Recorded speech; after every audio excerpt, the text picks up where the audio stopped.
In 2020, firearms were the leading cause of death among children and teens in the United States. That according to a New England Journal of Medicine report published last month. And it's trending upward. The research shows firearm-related injuries that year were up 29% from the previous year.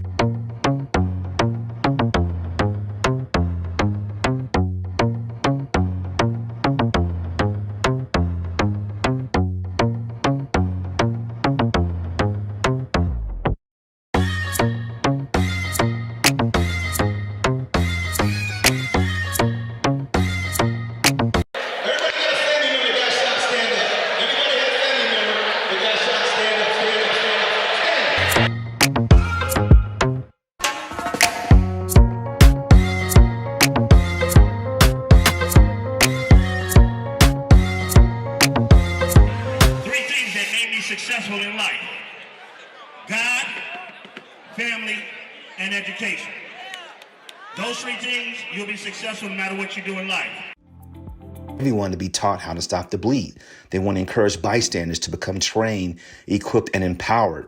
And this could be not just from trauma, but from injuries that can happen in your home. So we encourage every parent, child, brother, sister out there to learn how to stop the bleed. And I'm going to introduce you to a hero who's doing an outstanding job of that. His name is Abdullah Pratt. He is a colleague and a mentee. He's an emergency medicine doctor at University of Chicago. He's going to give a demonstration that I need all of you guys to learn how to stop the bleed.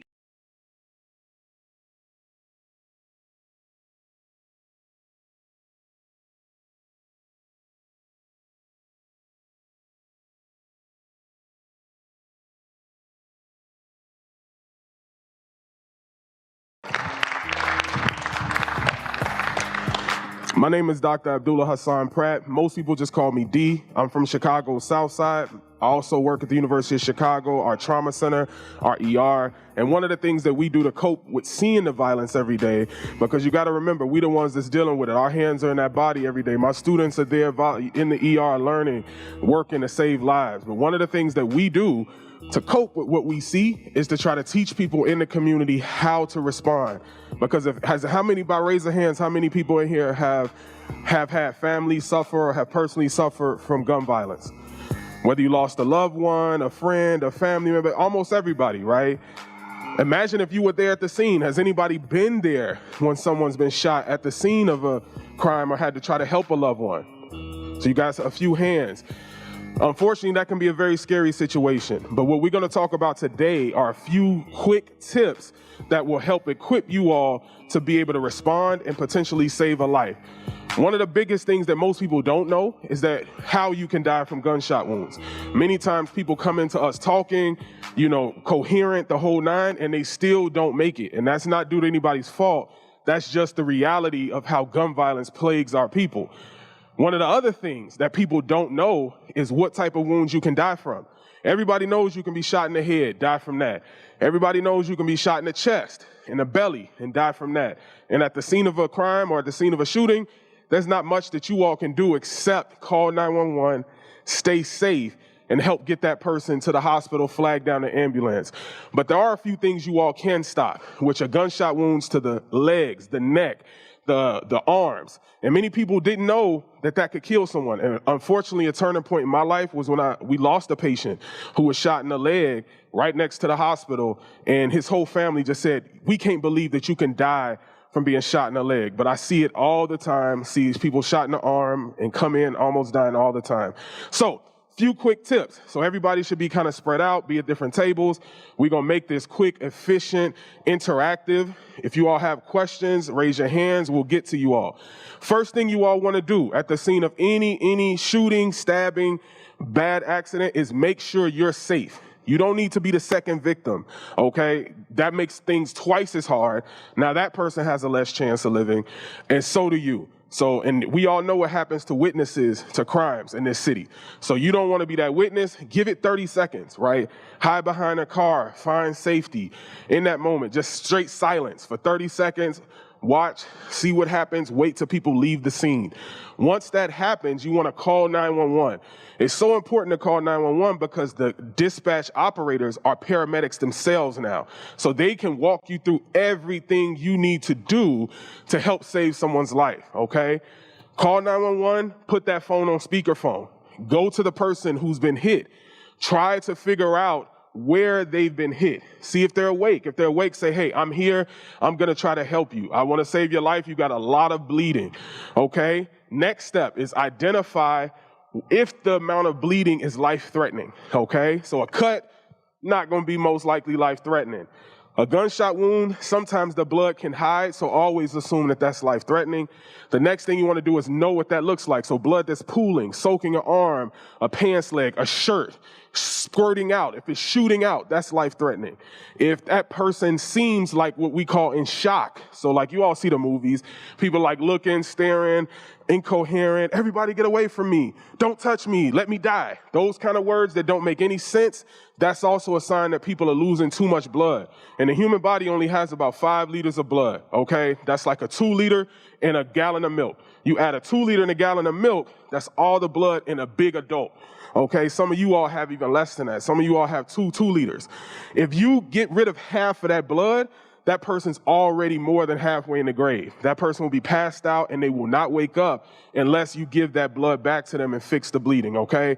And we all know what it looks like when you spill a 2 liter, right? It's not a big puddle, right? It's something that can be just around you. So just notice that. Once you realize that, the next thing you want to do is try to hold pressure. As long as it's not a head wound, chest wound, or a belly wound, you can hold pressure on that area and potentially stop that bleeding. If you do nothing else, just as Symphony is showing you all, if you do nothing else but hold pressure over that wound to try to stop the bleeding, that's a 99.9% pass on that test. It's an A+. You don't need bells and whistles. You don't need a lot of other things. Holding pressure. But the thing you want to do is try to find that wound. If it's a pants leg, you got to roll that pants leg up. If it's a dress or something, you got to say like, hey, sis, like, listen, I'm here to help you. We'll keep you covered as much as possible, but I have to see where that bleeding is coming from, because the risk is that if you try to do something about a wound just based on someone's clothing, blood drops due to gravity. So you may be much lower than the actual wound is, thinking that that's where all the blood is. So you have to see the wound. You also want to see if there's something sharp that could hurt you or cut you in that wound. The bullet fragment, bones, glass, any of those kind of things can be in that wound. So you want to see that. Make sure you protect yourself, either with a t-shirt, a sock, something between your hand and that wound, because the only way that you can catch HIV, hepatitis C, any kind of cooties that you're worried about is if that blood gets into your blood. So the best thing you could do, prevent yourself from hurting yourself. Next thing you want to do, tell that person, this is going to hurt a lot, okay? But I'd rather you hate me and be alive than love me in a casket. So I'm going to hold this pressure, it's supposed to hurt, etc. Once you start holding that pressure, you do not stop. Okay, you don't let up, you don't peek and say, oh, is this still bleeding? None of that stuff. You just hold pressure. And if that's all you can do until help arrives, that's a perfect goal. You should be proud of yourself, and that's enough. But let's say you do have people around you. There's someone screaming, get him some milk, whatever the case is, put his legs in the air. All of these crazy things that people may say. The first thing that you need to do, calm yourself down. Be a leader. Delegate tasks to people. If there's someone extremely hysterical, like that person's boyfriend, girlfriend, whatever, send them off on what we call a dummy mission. Y'all all know what a dummy mission is, but in this situation, it's going to be something that calms the situation down. Like, hey, I know there's a lot going on. I need you to go to the corner and flag down the ambulance for me, okay? Or I want you to go find other people to help so that you're not causing chaos in this situation. Other people, ask them to empty out their purses, their bags. Hey, anybody got tampons? Anybody's got maxi pads? Anybody have belts? So like the nice thin belts that like girls wear can work as a tourniquet. These cargo pants belts that come in all boys' shorts and some of the girls' pants, those perfect tourniquets. What doesn't work are like the fake Ferragamo belts, the fake Louis Vuitton. That don't work. Okay, they're too thick, you can't tie them in a knot, and they don't have enough holes to make it tight enough to be a tourniquet. All right? Some people do have trauma kits, which are in front of you all. They come with a tourniquet, and they come with combat gauze that can help someone. But today we're going to focus on what if you didn't have those things. So as you're holding pressure, as Symphony is going to show you, You're holding pressure, and somebody says like, hey, I actually got a couple of tampons.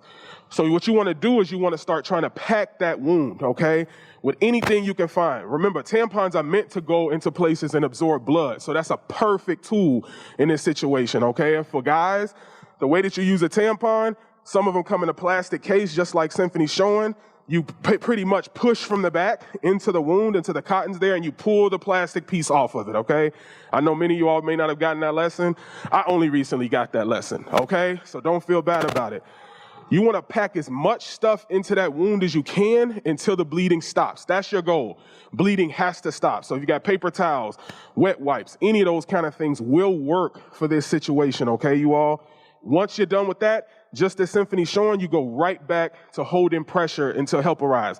And what I mean until help arrives, that doesn't mean you hear the ambulance, and then you say, okay, I'm done. You wait until somebody taps your hand that's a paramedic and says, I've got it, okay?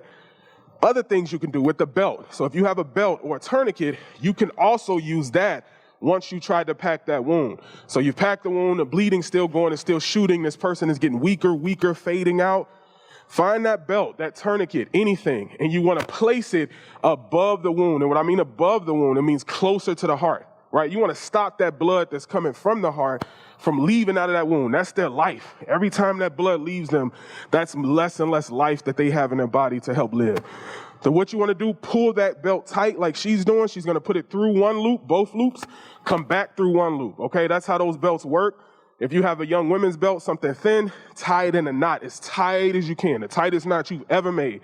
Even if you need another hand, if there are two people there and one person's pulling one end of the knot, the other person's pulling the other end of the knot, get it as tight as you can. That's going to hurt a person too. You know a tourniquet's working when the bleeding stops, okay? Or if their arm is becoming numb, pale, white, those kind of things. Once you're done with that, you go right back to holding pressure, okay? If this is a neck wound, all you can do in that situation is pinch it off. Pinch off one side of the neck just under the chin. Don't strangle them, and don't use two hands, because though you do have equal blood flow on both sides of your neck, if you occlude both of them, someone will pass out almost immediately, okay? So remember, as we recap, because these are things that can truly save a life, you get to the scene, you make sure you're safe. You call 911, put it on speakerphone. You announce to the person, hey, I'm here to help you. These are things that are going to hurt. I think that you're bleeding to death. It's a lot of blood on you. It's a lot of blood on the ground, or you're not acting right. Holding pressure, right? Find that wound. Hold the pressure. Make sure you're safe. Don't cut yourself. Next thing you do, delegate tasks. Who's got the materials? Who's got things that I can use? What can I MacGyver to help save someone's life? Other than that, you hold the pressure, you find a tourniquet or a belt or something, duct tape, scotch tape, anything that will not stretch, anything that's tight, a book bag strap, any of those kind of things will work. A shoestring will not work, okay? So a lot of people ask that's too thin.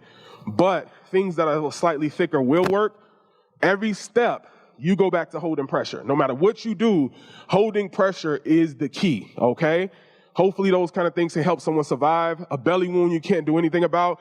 A chest wound. If somebody has a chest wound, the best thing you can do for that is simply make some type of barrier that doesn't allow air to get in or out, okay? That's how people die from a chest wound most of the time.